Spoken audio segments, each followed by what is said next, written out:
दोस्तों, साल 2026 की यह होली अपने साथ ग्रहण को लेकर आई है, जो कि भारत में भी साफ साफ रूप से नजर आएगा। दोस्तों, आज की यह वीडियो बड़ी ही खास और महत्वपूर्ण, साथ ही में थोड़ा सावधान करने वाली भी है, क्योंकि साल 2026 यानी कि वह साल जब रंगों का महापर्व होली एक ऐतिहासिक खगोलीय घटना का गवाह बनने जा रहा है। आप सबने बिल्कुल ठीक सुना। इस बार होली के रंगों के साथ आसमान में एक अजीब सी हलचल भी देखने को मिलेगी। मैं बात कर रहा हूं होली के दिन लगने वाले चंद्र ग्रहण की। हमारे हिंदू धर्म में होली, दिवाली और रक्षाबंधन जैसे त्योहार बड़े ही पवित्र और बड़े ही धूमधाम से मनाए जाते हैं। लेकिन जब इन त्योहारों पर ग्रहण का साया पड़ जाए तो खुशी के साथ साथ एक डर और शंका भी मन में बैठ जाती है। साल 2026 की होली पर कुछ ऐसा ही संयोग बनने जा रहा है। ज्योतिष शास्त्र के अनुसार होली और चंद्र ग्रहण का एक ही दिन होना एक बहुत ही बड़ा और दुर्लभ संयोग है। अभी 17 फरवरी 2026 के दिन हम सभी ने सूर्य ग्रहण को झेला। इसके ठीक 3 दिन के बाद 3 मार्च होली के दिन अब चंद्र ग्रहण हम सभी को देखने को मिलेगा, जो कि भारत में भी साफ साफ रूप से नजर आएगा, जिसका असर न केवल हमारी कुंडली पर बल्कि हमारे भाग्य पर, यहां तक कि शेयर मार्केट पर भी इसका भारी असर हम सभी को देखने को मिलेगा। इतना ही नहीं, हमारी पूजा पाठ के साथ साथ ही पूरी दुनिया के वातावरण पर भी यह भारी पड़ने वाला है। तो आज की इस वीडियो में मैं आप सभी की इसी दुविधा को दूर करने जा रहा हूं, जो कि इस वक्त आप सभी के मन में हलचल मचाए हुए हैं। जैसे कि होलिका दहन का सही समय क्या होगा, 2 मार्च को होली मनाए या फिर 3 मार्च को रंगों वाली होली किस दिन खेली जाएगी, और बरसाने में होली कब मनेगी, चंद्र ग्रहण भारत में किस समय पर दिखाई देगा, और सूतक काल कब शुरू होगा और कब समाप्त होगा। इस दौरान क्या क्या सावधानियां बरतने की आवश्यकता है और हमारी कुंडली पर इसका कैसे असर पड़ेगा, और सबसे जरूरी बात, ग्रहण खत्म होने के बाद और होलिका दहन से पहले आपको कौन से काम जरूर करने चाहिए ताकि आपके परिवार पर कोई भी आंच ना आए। तो निवेदन है आपसे, आप सभी अपना सभी कार्य 15 मिनट के लिए साइड में रखकर इस वीडियो को पूरा अंत तक देख लीजिए, क्योंकि आज आपको होली 2026 का पूरा पंचांग, ज्योतिष का हाल और इस चंद्र ग्रहण का हमारी किस राशि पर क्या प्रभाव पड़ेगा, एक एक करके संपूर्ण जानकारी देता हूं। चलिए सबसे पहले बात कर लेते हैं उस कंफ्यूजन की, जिस उलझन की वजह से हमारी तिथियों को लेकर मन में कंफ्यूजन बन जाता है। तो देखिए, हिंदू पंचांग की बात करें तो होली का त्योहार फाल्गुन मास की पूर्णिमा तिथि को मनाया जाता है, और साल 2026 में फाल्गुन पूर्णिमा की जो तिथि है वह 2 मार्च की शाम को शुरू होकर 3 मार्च की शाम तक रहेगी। अब यहीं से सारा कंफ्यूजन शुरू होता है। आमतौर पर हम जिस दिन पूर्णिमा की शाम होती है उसी दिन होलिका दहन करते हैं, लेकिन साल 2026 में 3 मार्च की शाम को यानी कि पूर्णिमा की शाम के समय में आसमान में चंद्र ग्रहण लगेगा। और हमारे शास्त्रों की बात करें तो यह अटल नियम है कि ग्रहण काल में कोई भी शुभ कार्य या पूजा या अग्नि प्रज्वलित करना सख्त माना होता है। ग्रहण के समय किया गया होलिका दहन शुभ फल प्रदान नहीं करता है, बल्कि दोष पैदा करता है। तो फिर होलिका दहन कब किया जाए? तो देखिए, ज्योतिष और पंचांग के अनुसार, जानकारों के अनुसार इसका सटीक हल यह निकलता है कि 3 मार्च की शाम को ग्रहण है। इसीलिए साल 2026 में होलिका दहन 2 मार्च 2026 की रात को किया जाएगा। जी हां दोस्तों, तारीख को थोड़ा नोट कर लीजिएगा। होलिका दहन 3 तारीख को नहीं बल्कि 2 मार्च की मध्य रात्रि में होगा। लेकिन रुकिए, 2 मार्च को भी एक बाधा है, और बाधा यह है कि 2 मार्च को शाम होते ही भद्रा लग जाएगी। तो आप तो जानते ही हैं कि भद्रा काल के दौरान होलिका दहन या कोई भी शुभ कार्य करना विनाश काल विपरीत बुद्धि जैसा माना जाता है। भद्रा में किया गया होलिका दहन परिवार, समाज और देश के लिए अशुभ होता है। इसीलिए हमें भद्रा के खत्म होने का इंतजार करना पड़ेगा। तो साल 2026 में होलिका दहन का सबसे शुद्ध और सबसे शुभ मुहूर्त जो कि निकल कर सामने आ रहा है, वह है 2 मार्च को देर रात, यानी कि 3 मार्च की शुरुआत होने वाली जब होगी, रात के समय में 12:50 से लेकर रात को 2:02 तक रहेगा। यह वह समय है जब भद्रा की पुंज होगी या भद्रा समाप्त हो चुकी होगी। यह लगभग 1 घंटा 12 मिनट का समय हमें मिल रहा है और आप इस समय में पूरी श्रद्धा और विधि विधान से होलिका दहन कर सकते हैं। इस समय अग्नि प्रज्वलित करना आपके घर से नकारात्मकता को जलाकर राख कर देता है। दोस्तों, वीडियो में आगे मैं आप सभी को बताऊंगा कि इस बार रंगों वाली होली किस दिन खेली जाएगी, बरसाना में होली कब है, सूतक काल का सही समय क्या है और ग्रहण के दौरान गर्भवती महिलाओं को क्या सावधानी रखनी है। यह जानकारी बड़ी ही सूक्ष्म और महत्वपूर्ण है, लेकिन उससे पहले एक काम आप सभी को करना है। कमेंट सेक्शन में आप अपना नाम, स्थान और डेट ऑफ बर्थ लिख भेजिए ताकि इस चंद्र ग्रहण के समय आपकी डेट ऑफ बर्थ के अनुसार राशि के अनुकूल क्या उपाय बनता पड़ेगा वह मैं आपको रिप्लाई के माध्यम से ही बता दूंगी। साथ ही साथ ओम सोमाय नमः भी जरूर ही लिखिएगा ताकि इस चंद्र ग्रहण का कोई गलत प्रभाव आप पर ना पड़ पाए। साथ ही अगर मेरे चैनल पर मेरी आवाज को आप पहली बार सुन रहे हैं तो चैनल को सब्सक्राइब करके पास वाले बेल आइकन को प्रेस करके रखिएगा और वीडियो को भी लाइक कर दीजिएगा, क्योंकि इस चैनल पर वास्तुशास्त्र और आयुर्वेदिक उपचार से जुड़ी हुई संपूर्ण समस्याओं के समाधान के साथ साथ जड़ी बूटियों से जुड़ी संपूर्ण वीडियोस लेकर मैं हर रोज आपके सामने आता हूं।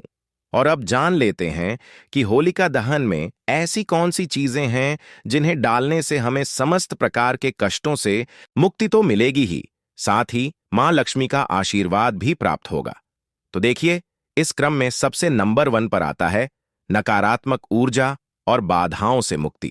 तो देखिए, होलिका दहन की आग में नारियल, गेहूं, जौ, गुड़ अर्पित करने से जीवन की नकारात्मक ऊर्जा नष्ट होती है और घर में सुख समृद्धि बनी रहती है और बुरी नजर का असर भी धीरे धीरे खत्म हो जाता है। कहा जाता है कि इस दिन अग्नि में नारियल, गेहूं और जो गुड़ इत्यादि डालते हैं उन पर से नकारात्मक ऊर्जा हमेशा हमेशा के लिए नष्ट हो जाती है। साथ ही हमारे जीवन में सकारात्मक ऊर्जा का प्रभाव भी पड़ता है और हमारे जीवन में जितने भी परेशानियां, दुख, कष्ट चल रहे थे वह एक बार में ही समाप्त हो जाते हैं। तो आप सब भी होलिका दहन की अग्नि में इन प्रभावशाली चीजों को जरूर ही डालें, क्योंकि ऐसा मौका बार बार नहीं आता है। ये जो होलिका दहन है ना, ये साल में सिर्फ एक बार ही मौके के रूप में आता है और इस वर्ष तो बात ही निराली है। इस वर्ष बहुत ज्यादा चमत्कारी है क्योंकि इस साल का जो ग्रहण है यह भारत में भी नजर आएगा, तो इस दिन यह उपाय करने बेहद जरूरी है। अब देखिए, इसी क्रम में दूसरे नंबर पर आता है आर्थिक समृद्धि और धन प्राप्ति। तो देखिए, ऐसा कहा जाता है, हमारे हिंदू शास्त्र भी कहते हैं कि होलिका दहन जब होती है तब आपको इन उपायों को जरूर ही करना चाहिए। इस उपाय से आपकी आर्थिक समृद्धि होती है और पैसे रुपए से जुड़ी हुई जितनी भी परेशानियां अब तक चल रही थीं उनसे आपको तुरंत ही मुक्ति मिल जाती है और साथ ही आपके जीवन में आर्थिक समृद्धि की कोई भी परेशानी नजर नहीं आती है। कोई भी व्यक्ति कई दिनों तक धन से परेशान है तो होलिका दहन की अग्नि में ऐसे व्यक्ति को 7 बार गोमती चक्र को घुमाते हुए अग्नि में डाल देना चाहिए और साथ ही में श्री महालक्ष्मी नमः मंत्र का जाप करना चाहिए। इससे धन आगमन के सभी मार्ग जो कि बंद थे वह खुल जाएंगे और कर्ज से भी मुक्ति मिलने की संभावनाएं बढ़ जाती हैं। साथ ही आपका कितना भी पुराना कर्ज क्यों ना हो, कोई भी धन से संबंधित परेशानी से अगर आप जूझ रहे हैं तो गोमती चक्र के इस प्रभावशाली उपाय को जरूर ही कीजिएगा। यह बहुत ही शक्तिशाली और प्रभावशाली उपाय है। अब देखिए, अगर आपके जीवन में बीमारियों से जुड़ी हुई कोई भी समस्याएं चल रही हैं, बीमारी घर से बाहर नहीं जा रही है, रिपोर्ट्स आपने चेक करवा ली हैं डॉक्टर से, कहीं कोई परिवार में कहीं कोई समस्या नहीं है, लेकिन फिर भी शरीर में हरारत बनी रहती है, बीमारियां खर्च कर चुकी है, तो ऐसे में आपको क्या करना है?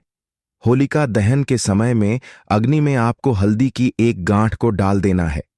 इससे शरीर में जितने भी प्रकार के रोग होते हैं वह दूर हो जाते हैं। साथ ही में होलिका दहन की जो राख होती है उसमें तिल का तेल मिलाकर अगर आप अपने शरीर के उस हिस्से पर लगाते हैं जहां पर दर्द है तो उससे भी तुरंत आपको दर्द से मुक्ति मिल जाती है। अब देखिए, चौथे नंबर पर आता है शत्रुनाश या फिर कानूनी मामलों से मुक्ति, या फिर विजय की प्राप्ति।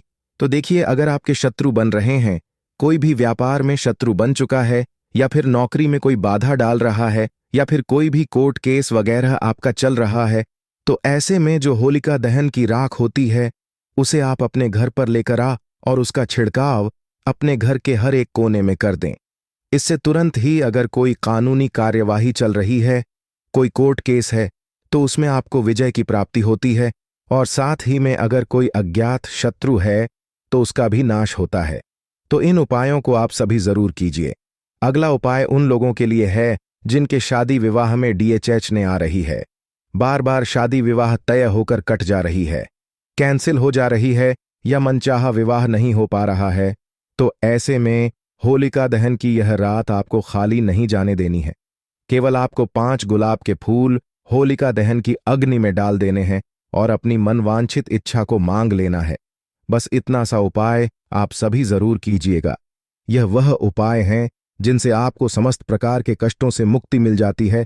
और बात कर लेते हैं उस खगोलीय घटना की जिससे हर कोई डरा हुआ है। चंद्र ग्रहण साल 2026 का वह पहला चंद्र ग्रहण है जो कि 3 मार्च 2026 मंगलवार के दिन लगने जा रहा है, और इसके ठीक 15 दिन के पहले ही 17 फरवरी को सूर्य ग्रहण भी लगा था। यह कोई मामूली ग्रहण नहीं होता है। जब 15 दिन के अंतराल में 2 बड़े ग्रहण पड़ते हैं तो उसका गहन प्रभाव हम सभी के जीवन पर और हमारे देश पर भी पड़ता है। यह एक पूर्ण चंद्र ग्रहण होगा। इसका मतलब चंद्रमा पूरी तरह से पृथ्वी की छाया में आ जाएगा और लाल रंग में दिखाई देगा, जिसे कि ब्लड मून भी कहा जाता है। अब सबसे बड़ा सवाल यह पैदा होता है कि क्या यह ग्रहण भारत में दिखाई देगा और इसका समय क्या होगा? तो जी हाँ, यह ग्रहण बिल्कुल भारत में दिखाई देगा। भारत के अधिकांश हिस्सों से इसे देखा जा सकेगा। इसके पीछे एक शर्त है। शर्त यह है कि यह एक ग्रस्तोदय चंद्र ग्रहण होगा। ग्रस्तोदय का मतलब होता है जब शाम को भारत में चंद्रमा उग तो जाएगा, पहले से ही ग्रहण से ग्रस्त होगा। यानी कि हमें चंद्रमा साफ सुथरा नहीं बल्कि कटा हुआ या छाया से ढका हुआ उगता हुआ दिखाई देगा। और अब जान लेते हैं इसका सही समय। तो देखिए, भारतीय समय के अनुसार बात करें तो यह ग्रहण 3 मार्च को दोपहर के बाद से शुरू हो जाएगा, लेकिन 26 दिन में हमें चांद नहीं दिखता है, इसलिए इसका महत्व शाम से शुरू होगा।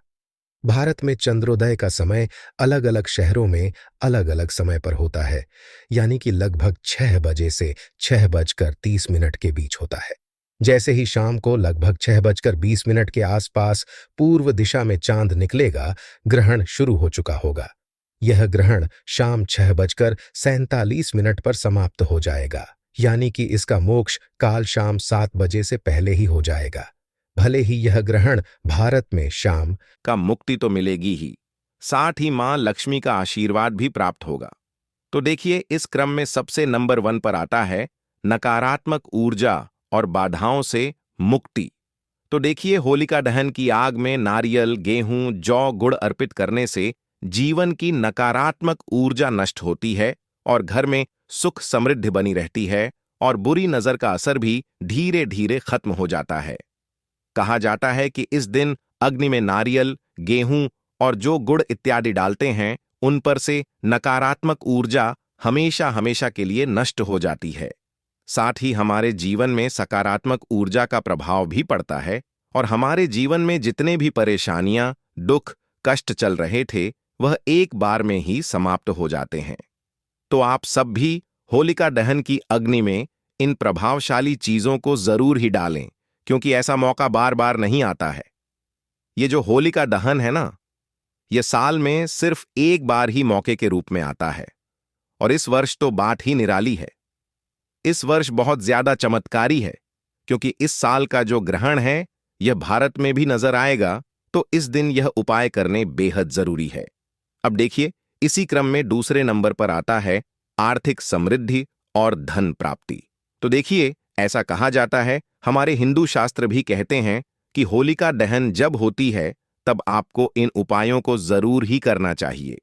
इस उपाय से आपकी आर्थिक समृद्धि होती है और पैसे रुपए से जुड़ी हुई जितनी भी परेशानियां अब तक चल रही थीं, उनसे आपको तुरंत ही मुक्ति मिल जाती है, और साथ ही आपके जीवन में आर्थिक समृद्धि की कोई भी परेशानी नजर नहीं आती है। कोई भी व्यक्ति कई दिनों तक धन से परेशान है तो होलिका दहन की अग्नि में ऐसे व्यक्ति को 7 बार गोमती चक्र को घुमाते हुए अग्नि में डाल देना चाहिए और साथ ही में श्री महालक्ष्मी नमः मंत्र का जाप करना चाहिए। इससे धन आगमन के सभी मार्ग जो कि बंद थे वह खुल जाएंगे और कर्ज से भी मुक्ति मिलने की संभावनाएं बढ़ जाती हैं। साथ ही आपका कितना भी पुराना कर्ज क्यों ना हो, कोई भी धन से संबंधित परेशानी से अगर आप जूझ रहे हैं तो गोमती चक्र के इस प्रभावशाली उपाय को जरूर ही कीजिएगा। यह बहुत ही शक्तिशाली और प्रभावशाली उपाय है। अब देखिए, अगर आपके जीवन में बीमारियों से जुड़ी हुई कोई भी समस्याएं चल रही हैं, बीमारी घर से बाहर नहीं जा रही है, रिपोर्ट्स आपने चेक करवा ली हैं डॉक्टर से, कहीं कोई परिवार में कहीं कोई समस्या नहीं है, लेकिन फिर भी शरीर में हरारत बनी रहती है, बीमारियां खर्च कर चुकी हैं, तो ऐसे में आपको क्या करना है? होलिका दहन के समय में अग्नि में आपको हल्दी की एक गांठ को डाल देना है। इससे शरीर में जितने भी प्रकार के रोग होते हैं वह दूर हो जाते हैं। साथ ही में होलिका दहन की जो राख होती है उसमें तिल का तेल मिलाकर अगर आप अपने शरीर के उस हिस्से पर लगाते हैं जहां पर दर्द है तो उससे भी तुरंत आपको दर्द से मुक्ति मिल जाती है। अब देखिए, चौथे नंबर पर आता है शत्रुनाश या फिर कानूनी मामलों से मुक्ति या फिर विजय की प्राप्ति। तो देखिए, अगर आपके शत्रु बन रहे हैं, कोई भी व्यापार में शत्रु बन चुका है या फिर नौकरी में कोई बाधा डाल रहा है या फिर कोई भी कोर्ट केस वगैरह आपका चल रहा है, तो ऐसे में जो होलिका दहन की राख होती है उसे आप अपने घर पर लेकर आ और उसका छिड़काव अपने घर के हर एक कोने में कर दें। इससे तुरंत ही अगर कोई कानूनी कार्यवाही चल रही है, कोई कोर्ट केस है, तो उसमें आपको विजय की प्राप्ति होती है और साथ ही में अगर कोई अज्ञात शत्रु है तो उसका भी नाश होता है। तो इन उपायों को आप सभी जरूर कीजिए। अगला उपाय उन लोगों के लिए है जिनके शादी विवाह में डीएचएचने आ रही है, बार बार शादी विवाह तय होकर कट जा रही है, कैंसिल हो जा रही है या मनचाहा विवाह नहीं हो पा रहा है। तो ऐसे में होलिका दहन की यह रात आपको खाली नहीं जाने देनी है। केवल आपको 5 गुलाब के फूल होलिका दहन की अग्नि में डाल देने हैं और अपनी मनवांछित इच्छा को मांग लेना है। बस इतना सा उपाय आप सभी जरूर कीजिएगा। यह वह उपाय हैं जिनसे आपको समस्त प्रकार के कष्टों से मुक्ति मिल जाती है। और बात कर लेते हैं उस खगोलीय घटना की जिससे हर कोई डरा हुआ है। चंद्र ग्रहण साल 2026 का वह पहला चंद्र ग्रहण है जो कि 3 मार्च 2026 मंगलवार के दिन लगने जा रहा है और इसके ठीक 15 दिन के पहले ही 17 फरवरी को सूर्य ग्रहण भी लगा था। यह कोई मामूली ग्रहण नहीं होता है।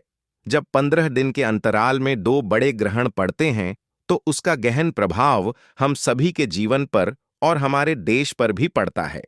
यह एक पूर्ण चंद्र ग्रहण होगा। इसका मतलब चंद्रमा पूरी तरह से पृथ्वी की छाया में आ जाएगा और लाल रंग में दिखाई देगा, जिसे कि ब्लड मून भी कहा जाता है। अब सबसे बड़ा सवाल यह पैदा होता है कि क्या यह ग्रहण भारत में दिखाई देगा और इसका समय क्या होगा? तो जी हां, यह ग्रहण बिल्कुल भारत में दिखाई देगा। भारत के अधिकांश हिस्सों से इसे देखा जा सकेगा। इसके पीछे एक शर्त है। शर्त यह है कि यह एक ग्रस्तोदय चंद्र ग्रहण होगा। ग्रस्तोदय का मतलब होता है जब शाम को भारत में चंद्रमा उग तो जाएगा, पहले से ही ग्रहण से ग्रस्त होगा, यानी कि हमें चंद्रमा साफ सुथरा नहीं बल्कि कटा हुआ या छाया से ढका हुआ उगता हुआ दिखाई देगा। और अब जान लेते हैं इसका सही समय। तो देखिए, भारतीय समय के अनुसार बात करें तो यह ग्रहण 3 मार्च को दोपहर के बाद से शुरू हो जाएगा, लेकिन 26 दिन में हमें चांद नहीं दिखता है, इसलिए इसका महत्व शाम से शुरू होगा। भारत में चंद्रोदय का समय अलग अलग शहरों में अलग अलग समय पर होता है, यानी कि लगभग 6 बजे से 6:30 के बीच होता है। जैसे ही शाम को लगभग 6:20 के आसपास पूर्व दिशा में चांद निकलेगा, ग्रहण शुरू हो चुका होगा। यह ग्रहण शाम 6:47 पर समाप्त हो जाएगा, यानी कि इसका मोक्ष काल शाम 7 बजे से पहले ही हो जाएगा। भले ही यह ग्रहण भारत में अनशाम का निम्मा यानी कि होली के दिन बड़ा चंद्र ग्रहण हम सभी को देखने को मिलेगा, आप सभी को बता दें कि यह कोई साधारण घटना बिल्कुल भी नहीं होने वाली है। यह ग्रहण भारत में साफ साफ रूप से देखा जा सकेगा और इसका गहरा प्रभाव आप सभी की राशियों पर भी पड़ेगा। यह जो चंद्र ग्रहण लगने जा रहा है, इसे ब्लड मून की संज्ञा दी जा रही है। इसे आप ब्लड मून के रूप में अद्भुत नज़ारे के रूप में देख सकेंगे और यही वह वजह है जिसकी वजह से चंद्र ग्रहण का इंतजार न केवल पूरी दुनिया के ज्योतिष पंडित बल्कि वैज्ञानिक भी बड़े ही बेसब्री से कर रहे हैं, क्योंकि इस चंद्र ग्रहण के बाद से कई राशियों की चाल पूरी तरीके से बदल जाएगी। कुछ राशियां धन से मालामाल हो जाएंगी, लेकिन वहीं कुछ स्थिति डराने वाली भी है। सभी लोगों के मन में भारी असमंजस की स्थिति बन चुकी है, क्योंकि साल 2026 यानी कि वह साल जब रंगों का महापर्व होली एक खगोलीय घटना का गवाह बनने जा रहा है, और यह एक ऐतिहासिक खगोलीय घटना है जिसका हम सभी की राशियों पर पूरी तरीके से प्रभाव भी मिलेगा। जी हां दोस्तों, इस बार होली के रंगों के साथ साथ आसमान में एक अजीब सी हलचल देखने को मिलेगी। मैं बात कर रहा हूं होली के दिन लगने वाले चंद्र ग्रहण की। हमारे हिंदू धर्म में होली, दिवाली, रक्षाबंधन ऐसे कई त्योहार पवित्र त्योहार हैं, लेकिन इन त्योहारों पर अगर ग्रहण का साया पड़ जाए तो खुशी के साथ साथ एक घर में डर और शंका का माहौल भी बन जाता है। साल 2026 की यह होली कुछ ऐसा ही संयोग बनकर आई है। ज्योतिष शास्त्र की माने तो होली और चंद्र ग्रहण का एक ही दिन होना बहुत बड़ा और दुर्लभ संयोग है। इसका असर न केवल हमारी कुंडली, हमारी राशि पर, बल्कि हमारे शरीर पर यानी कि बीमारी के रूप में, कर्ज में यानी कि धन दौलत पैसे रुपए पर, और यहां तक कि शेयर मार्केट पर भी इसका पूरा प्रभाव देखने को मिलेगा। आज की इस वीडियो में मैं आप सभी की इसी दुविधा को पूरी तरीके से दूर कर दूंगा जो इस वक्त आप सभी के मन में हलचल मचाए हुए हैं। जैसे कि होलिका दहन का सही समय क्या होगा, 2 मार्च को या फिर 3 मार्च को होली कब खेलें, और चंद्र ग्रहण अगर भारत में लग रहा है तो किस समय यह दिखाई देगा, सूतक काल कब शुरू होगा और कब समाप्त होगा, और इस दौरान हमें क्या क्या सावधानियां बरतनी होंगी, और ऐसे में होली हम कब मनाएंगे, संपूर्ण जानकारी आज की इस वीडियो में तो शेयर करूंगी ही। इसी के साथ सभी के राशिफल का हाल भी आज की इस वीडियो में आप सभी को बताने जा रहा हूं। लेकिन उससे पहले एक निवेदन करना चाहूंगा कि अगर आप अपनी राशि का हाल, अपनी डेट ऑफ बर्थ और स्थान के अनुकूल जानना चाहते हैं तो कमेंट सेक्शन में आप सभी मुझे यह बताएं कि आप हमारे इस वीडियो को कहां से देख रहे हैं, आपका डेट ऑफ बर्थ क्या है, स्थान क्या है और आपकी राशि क्या है। आपकी राशि के अनुकूल, आपकी डेट ऑफ बर्थ के अनुकूल जो अलग से उपाय बनता पड़ेगा वह मैं आपको रिप्लाई में कमेंट सेक्शन में ही बता दूंगा, और साथ ही में वीडियो को लाइक जरूर ही कर दीजिएगा और इस जानकारी को ज्यादा से ज्यादा हर हिंदू भाई बहन के साथ शेयर तो करना ही करना है। चलिए सबसे पहले हम यह जानते हैं, कंफ्यूजन को सुलझाने की कोशिश करते हैं कि इस बार तिथियों को लेकर जो असमंजस बना हुआ है। जैसे कि हमारे हिंदू पंचांग के अनुसार होली का त्योहार फाल्गुन मास की पूर्णिमा तिथि को मनाया जाता है, और साल 2026 में फाल्गुन पूर्णिमा की जो तिथि है ये 2 मार्च की शाम से शुरू होकर 3 मार्च की शाम तक रहेगी। अब यहीं पर पेच फंस जाता है।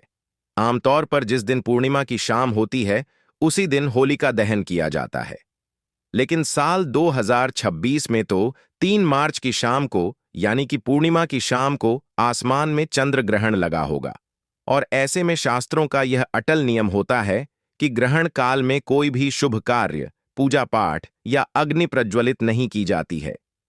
ग्रहण के समय किया गया कोई भी होलिका दहन शुभ फल प्रदान नहीं करता बल्कि दोष पैदा करता है। तो फिर होलिका दहन कब किया जाए? तो देखिए, ज्योतिष और पंचांग की जानकारी के अनुसार इसका सटीक हल यह निकलता है कि 3 मार्च 2026 को लगने वाला जो चंद्र ग्रहण है जो कि भारत में दिखाई देगा, यह दोपहर में 3:20 से कुछ जगहों पर 3:32 पर नजर आएगा, जो कि शाम 6:47 तक रहेगा। तो ऐसे में या तो आप 2 मार्च की रात के समय होलिका दहन कर लीजिए, या फिर 3 मार्च को 6:47 के बाद में जब सूर्य ग्रहण समाप्त हो जाएगा तो पूर्ण तरीके से शुद्धिकरण करने के बाद भी होलिका दहन कर सकते हैं। अब जो लोग 2 मार्च को होलिका दहन करना चाहते हैं, उनके साथ भी एक बाधा है, और बाधा यह है कि 2 मार्च को शाम होते ही भद्रा लग जाएगी, और आप सभी जानते हैं कि भद्रा काल में होलिका दहन करना विनाश काले विपरीत बुद्धि जैसा माना जाता है। भद्रा में किया गया होलिका दहन परिवार, समाज और हमारे भारत देश के लिए पूरी तरीके से अशुभ ही होगा। इसलिए हमें भद्रा के खत्म होने का इंतजार करना होगा। तो ऐसे में 2 मार्च का जो सबसे शुभ मुहूर्त है वह है देर रात, यानी कि 3 मार्च की रात में 12:50 से लेकर रात 2:02 तक। यह समय जब भद्रा का पुंज होगा और भद्रा समाप्त हो चुकी होगी। लगभग 1 घंटा 12 मिनट का समय होगा। इस समय आप पूरी श्रद्धा और विधि विधान से होलिका दहन कर सकते हैं। और अब आते हैं चंद्र ग्रहण के सूतक काल पर और चंद्र ग्रहण के सही टाइमिंग पर। इसके बाद मैं आप सभी को चंद्र ग्रहण की 12 राशियों के ऊपर क्या प्रभाव पड़ेगा, एक एक करके वह जानकारी भी दूंगा। तो देखिए, 3 मार्च 2026 को लगने वाला जो चंद्र ग्रहण है, जो कि भारत में दिखाई देगा, ब्लड मून जिसे कहा जा रहा है, यह दोपहर में 3:20 या फिर 3:21 पर शुरू होगा और शाम 6:47 या फिर 6:48 पर समाप्त हो जाएगा। और इसका सूतक काल 9 घंटे पहले से, यानी कि सुबह 6:20 से ही शुरू हो जाएगा। बात करें अगर भारत में यह कहां-कहां पर दिखाई देगा, तो देखिए, मुख्य रूप से पूर्वोत्तर रो में, जैसे कि असम, अरुणाचल प्रदेश, नागालैंड, मणिपुर, मिजोरम और पश्चिम बंगाल में साफ साफ रूप से देखा जा सकेगा। और वहीं दिल्ली, यूपी, मुंबई और जयपुर जैसे अन्य हिस्सों में यह आंशिक रूप से शाम के समय में, यानी कि सूर्यास्त के आसपास दिखाई देगा, और यह एक ब्लड मून होगा। और इसी के साथ में पूर्वोत्तर भारत की अगर बात करें तो कोलकाता में बेहतर दृश्यता इसकी होगी। इसके अलावा दिल्ली, मुंबई, जयपुर, लखनऊ, पटना, बेंगलुरु, चेन्नई और कोलकाता में आंशिक ग्रहण दिखाई देगा। यह एक पूर्ण चंद्र ग्रहण होगा, जिसे खगोल शास्त्र के हिसाब से इसे ब्लड मून कहा जा रहा है। यानी कि इस समय जो चंद्रमा है यह पूर्ण रूप से लाल रंग में दिखाई देगा, और क्योंकि यह ग्रहण भारत में दिखाई दे रहा है, इसलिए इसका सूतक काल भी मान्य होगा और सभी नियम भी मान्य होंगे। प्रिय दर्शकों, आप सभी से मेरा निवेदन है कि इस वीडियो को लाइक कर दीजिए और साथ ही साथ अपने अड़ोसी पड़ोसी रिश्तेदारों को, और अगर आपकी नज़र में कोई गर्भवती महिला है तो उसे तो इस वीडियो को जरूर ही शेयर कर दीजिएगा, क्योंकि ग्रहण का सबसे ज्यादा प्रभाव गर्भवती महिलाओं, बच्चे और बूढ़ों पर ही पड़ता है। इसलिए इस दौरान गर्भवती महिलाओं को कोई भी चीज काटनी पीटनी नहीं चाहिए। सुई धागे का प्रयोग बिल्कुल ही वर्जित है, और इस दौरान कढ़ाई बुनाई भी नहीं करनी चाहिए, और ना ही खाना बनाना चाहिए और ना ही खाना चाहिए। इस दौरान अपने पेट पर गेरू या फिर गाय के शुद्ध गोबर का लेप भी गर्भवती महिलाओं को जरूर ही कर लेना चाहिए। आवश्यक ना हो तो परिवार के किसी भी सदस्य को ग्रहण काल के दौरान अपने घर से बाहर नहीं निकलना चाहिए, क्योंकि इस दौरान ब्रह्मांड में नकारात्मक शक्तियां हावी होती हैं, तो एक्सीडेंट वगैरह होने के चांसेस भी ज्यादा होते हैं। तो जितना हो सके अपने घर पर रहें और इस दौरान मंत्रों का जाप करते रहें, और सूतक काल के दौरान ही खाने पीने की सभी वस्तुओं में तुलसी दल जरूर ही डाल लीजिएगा, क्योंकि तुलसी में मरयूरी होती है जो कि ग्रहण के प्रभाव को हावी नहीं होने देती है। तो सूतक काल और ग्रहण काल के दौरान हम इन सभी नियमों का पालन जरूर ही करेंगे। और इस वीडियो के अंत में मैं आप सभी को ग्रहण खत्म होने के बाद क्या करना है वह भी बताऊंगा। लेकिन सबसे पहले हम यह जान लेते हैं कि इस ग्रहण काल का हम सभी की राशियों पर क्या खास प्रभाव पड़ रहा है। देखिए, यह चंद्र ग्रहण खास तौर पर 6 राशियों के लिए भाग्य के परिवर्तन को लेकर आया है। भाग्य के दरवाजे खोलने के लिए तैयार बैठे हैं। भाग्य के दरवाजों को खोलने के लिए आया है। भगवान भोलेनाथ का विशेष आशीर्वाद इन राशियों वालों के ऊपर बरसेगा ही बरसेगा, और उनके जीवन में दुख, कष्ट, दर्द जो कुछ भी है वह बिल्कुल मिट्टी में मिल जाएंगे। उनके जीवन में धन